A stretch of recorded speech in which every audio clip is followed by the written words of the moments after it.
పిల్లలు, మనవలు వచ్చి కూర్చోండి. మళ్ళీ ఇంకో కథ చెప్తాను. ఒక కథ చెప్పుకుందాం రండి. అనగనగా ఒక అతనికి కొత్తగా పెళ్ళయింది. పెళ్ళైతే సరే పెళ్ళాం వచ్చింది గదా అని చెప్పి ఓ రోజుని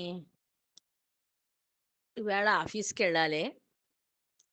నా బట్టలు మాత్రం కాస్త నీట్‌గా శుభ్రం చేసి పెట్టు.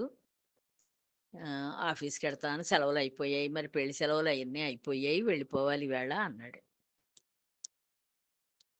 సరే ఇంటి బట్టలు ఉతికింది కానీ వాడి బట్టలు ఉతకలేదు. ఉతక్కపోయేసరికి వీడికి అంటే కొత్తగా వచ్చిన పెళ్ళాం కదా! ఎందుకిలా చేసింది అనుకుని ఆలోచించాడు తప్పించి, ఇంక ఉతకలేకపోయిందేమో, ఓపిక లేక వదిలేసిందేమోలే అనుకుని సర్దుకున్నాడు. సరే ఏవో బట్టలున్న బట్టలేవో వేసుకున్నాడు. ఆఫీస్‌కెళ్ళిపోయాడు. ఆఫీస్ నుంచొచ్చాడు. వచ్చి హ్మ్. బంగాళాదుంప వేపుడు చేసి అన్నం వండి చారెడతావేటి? ఆకలేస్తోంది పెదరాడి భోజనం చేద్దాం అన్నాడు. ఆ బంగాళాదుంప మానేసి మిగతావి ఏవేవో కూరలు చేసింది. సరే వీడికి కొంచెం అనుమానం వచ్చింది.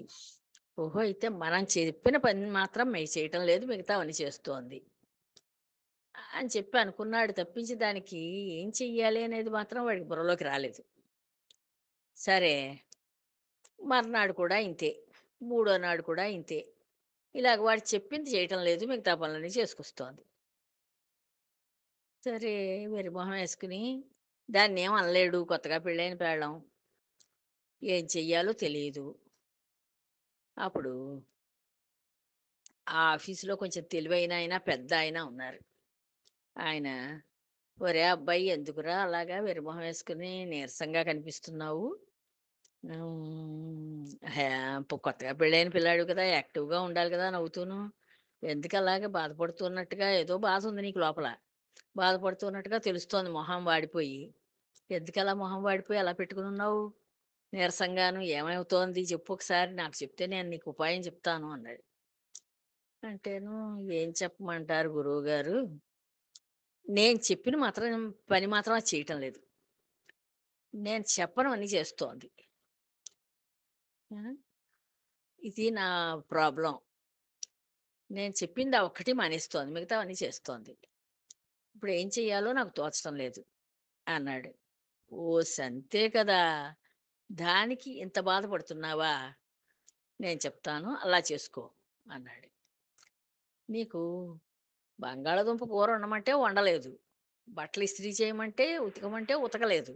అంతే కదా! సో, ఈవేళ నా బట్టలు మాత్రం ఉతక్కు. మిగిలిన బట్టలన్నీ ఉతుక్కో అని చెప్పి వెళ్ళిపో. నీ బట్టలే ఉతుకుతుంది. నావి ఇస్త్రీ మాత్రం చెయ్యకే అను. ఆ ఇస్త్రీ చేసి పెడుతుంది. ఇలా నువ్వు దానికి చెయ్యమని చెప్పకు. రివర్స్‌లో చెయ్యొద్దు అని చెప్పు. అదొక్కటే నీకు ఉపాయం అని చెప్పాడు. అదేమిటి గురువుగారు చేయమన్నది చేయటం లేదు. ఇంక వద్దన్నది చేస్తుందా? అదెల్లాగా? అన్నాడు. నీకెందుకురా అబ్బాయి! నేను చెప్పాను కదా! అలా చేసుకో. అలా చేసుకుంటే నీకంతా మంచే జరుగుతుంది. వెళ్ళు. దానికోసం దిగులు పడక్కర్లేదు. హాయిగా నవ్వుతూ ఇంటికెళ్ళు. సుఖంగా ఉండు అని దీవించి పంపించేశాడు. సరే వీడికి ఉపాయం దొరికింది కదా! ఇంక వాడికి ఏది కావలిస్తే అది వద్దని చెప్తున్నాడు. ఈవేళ వంకాయ కారమెట్టి కూర వండకే, ఏ బీరకాయో, బెండకాయో ఏదో ఒకటి చెయ్యి అనేవాడు. ఆ బీరకాయ, బెండకాయ ఎదురుగుండా ఉన్నా అవి చేయడం మానేసి వంకాయలు కావాలని అవి వచ్చేదాకా ఎదురు చూసి అవి కొని వాటితోటి కూర చేసేది కారమెట్టి కూర. సరే కమ్మగా తింటూ అనుకునేవాడు. ఓహో! గురువుగారు చెప్పిన మంత్రం చాలా బావుంది. ఇలాంటి మంత్రాలు కూడా ఉంటాయిలాగుంది అనుకుని సంతోషించేవాడు. ఇలా మొత్తం ఒక కొన్నాళ్ళు గడిచిపోయింది. కొన్నాళ్ళు గడిచేసరికి ఇలా రివర్స్‌లో చెప్పుకుంటున్నాడు. అది చేసి పెడుతోంది. సరే దాన్ని హాయిగా ఆస్వాదిస్తున్నాడు కానీ, పైకి మాత్రం హాయిగా ఆస్వాదిస్తూ ఉన్నట్లుగా తెలియకుండా ఆ పెళ్ళాం దగ్గర నాటకం మొత్తానికి ఏదో అలాగా కాలక్షేపం చేసేస్తున్నాడు. సరే, తండ్రి తద్దినం తెల్లారితే.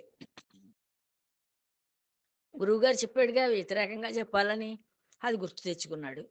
గుర్తు తెచ్చుకుని, "ఓసెవు, రేపు మా నాన్న తద్దినం. ఆ! పోయినవాడికి తద్దినం ఎందుకు? మళ్ళీ ఇదో దండుగేంటి మనకు, చాకిరీ దండుగా, డబ్బులు దండుగా, బోలెడు శ్రమ పడాలి. అంచేత ఏం వద్దులే. రేపు తద్దినం పెట్టద్దు, ఏం పెట్టద్దు. పోయినవాడు ఎలాగో పోయాడుగా" అన్నాడు. అంటే అదేమిటండి? అలా మాట్లాడచ్చా? తప్పు కాదా? మీ నాన్నగారైనా, ఆయన మనకి ఏదో ఇల్లు, వాకిలి, ఆస్తి అది ఏదో ఎంతో కొంత ఆస్తి, డబ్బులు అన్నీ ఇచ్చి వెళ్ళారు కదా! ఆ కృతజ్ఞతతోటైనా మనం చేయకపోతే ఎలాగా? తప్పకుండా రేపు తద్దినం పెట్టి తీరవలసిందే అది. సరే అయితేను అన్నాడు నీరసంతోటి. అంటే ఈ పని అయిపోయింది అనే ఒక తృప్తొచ్చింది వాడికి. సరే, తెల్లారింది చక్కగా 4 కూరలు, 4 పిండి వంటలు, 4 పచ్చళ్ళు అన్నీ చేసేసింది.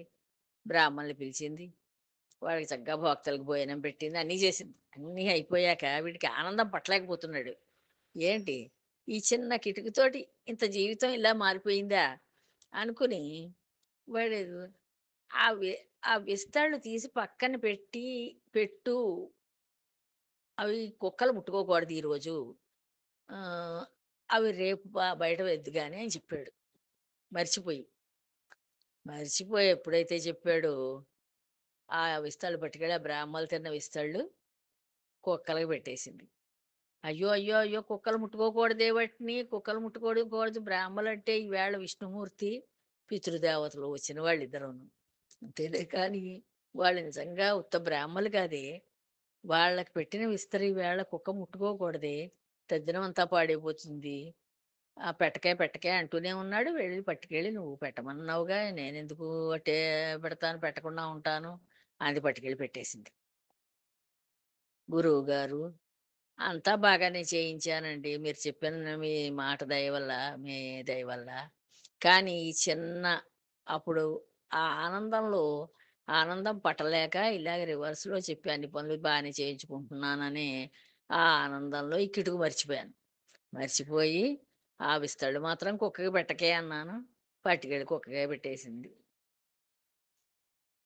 అదండి సంగతి" అని చెప్పాడు. చెప్తేను, "ఓరి వెర్రాడా!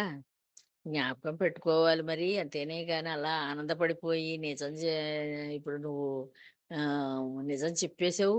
ఏం చెయ్యాలో అది చెప్పేసావు. దానితోటి అది రివర్స్‌లో చేసేసింది. దాని పద్ధతి తెలుసును గనక ఇంక నీ జీవితాంతం ఏది మర్చిపోకు. మర్చిపోకుండా నువ్వు దానితోటి రివర్స్‌లోనే మాట్లాడుతూ నీ పనులు నువ్వు చేయించుకొని జాగ్రత్తగాను హాయిగా బతుకు" అని చెప్పాడు గురువుగారు. సరేనని ఇంకా అప్పటినుంచి అలాగే జాగ్రత్తగా బుర్ర దగ్గరెట్టుకుని దాంతోటి మాట్లాడుతూ మొత్తానికి వాడి పనులు వాడు చేయించుకుంటూ వాడి బతుకు వాడు బతకడం ప్రారంభించాడు. అది సంగతి, బుల్లి కథ. బావుంది కదా! జై శ్రీరామ్.